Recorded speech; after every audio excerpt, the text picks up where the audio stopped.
मेरे पीछे से वो बुराई कर रहा है, मेरी वो बुराई कर रहा है, वो बुराई कर रहा है। मेरे पास बहुत सारे सवाल आते हैं जब मेरे पेज पे, तो बहुत सारे मैसेजेस में यही होता है कि मैं सबके लिए अच्छा करता हूँ, लेकिन मेरे लिए लोग बुरा कर रहे हैं। तो इससे बहुत ज़्यादा लोग परेशान हैं। तो इस पर एक छोटी सी कहानी सुनाता हूँ, तो उसके बाद है ना बुराई अच्छी लगने लग जाएगी। तो हुआ यूँ कि एक राजा थे, बड़े निर्मोही थे, नास्तिक थे, भगवान में कोई विश्वास नहीं था, कोई दान दक्षिणा कुछ करना ही नहीं जीवन में, राजपाट का आनंद ले रहे थे। तो एक दिन रथ पर आए, एक संत आए उनके सामने, संत रुके आकर के, संत को पता लगा इस तरह का राजा है, तो संत ने कहा राजा को कि मुझे आपसे दान चाहिए। तो राजा ने कहा कि ये मेरी नियति में नहीं है, मैं दान वान नहीं देता, ये फालतू के खर्चे में नहीं करता। तो संत ने कहा कि नहीं, मुझे तो आपसे दान चाहिए ही चाहिए, मेरी इच्छा है कि आपसे दान लूँ। तो राजा ने कहा कि भाई मैंने कहा ना कि मेरे पास कुछ फालतू है नहीं देने के लिए, इसलिए मैं कुछ देता नहीं हूँ, आप जाइए यहाँ से। तो संत ने कहा कि पर मुझे आपसे लेना है। इन बातों के बीच में क्या हुआ कि राजा के घोड़े ने, जो रथ का घोड़ा था, उसने लीद कर दी। ओके। तो संत ने देखा कि राजा के घोड़े ने लीद कर दी।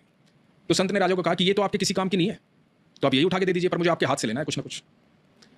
तो राजा ने कहा कि ये ऐसे तो पीछा छोड़ेगा नहीं, उठा के वो लीद अपने हाथ से दे दी कि जा ले जा, खुश अब। तो संत ने कहा कि हाँ मैं खुश, और खुश होकर के उन्होंने कहा कि जा और बढ़े। अब संत तो आशीर्वाद ही देते हैं। तो संत तो चले गए। अगले दिन सुबह राजा बालकनी में बैठे अपने राजमहल की, और बड़ी बदबू आ रही। तो सामने देखा कि लीद का पहाड़ बना हुआ है। तो बुलाया अपने सैनिकों को, ये क्या है, हटाओ इसको। वो हटवाया गया, लेकिन वो फिर बन गया। बदबू फैलती जा रही है, समझ में नहीं आ रहा राजा के। तो राजा को ध्यान आया कि एक संत आया था, उसको घोड़े की लीद दी थी, और उसने कहा था कि और बढ़े, तो कहीं इस वजह से तो नहीं बढ़ रही है। तो राजा को जैसे ही ये ख्याल आया, राजा निकला महल से उस संत को ढूंढने के लिए।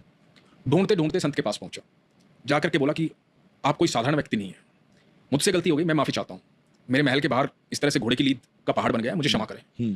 तो संत ने कहा कि भाई वो तो आपके कर्म है, आप मुझे धन देते तो धन बढ़ता, आपने जो दिया मेरा तो कर्तव्य बनता है कि मैं आपको आशीर्वाद दूं, तो मैंने आपको इस तरह का आशीर्वाद दिया, तो अब आपका ये बढ़ रहा है, तो ये तो आपके कर्म है, आपको भोगने पड़ेंगे।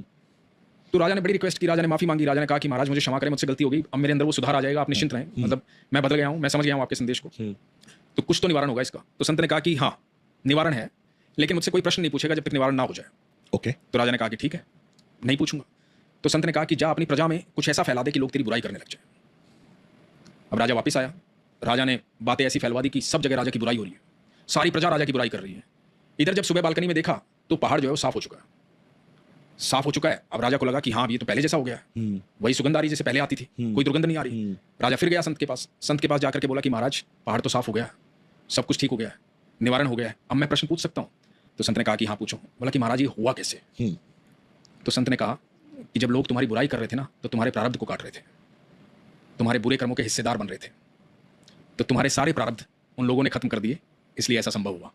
तो आज के बाद कभी कोई बुराई करे तो उनका धन्यवाद करना।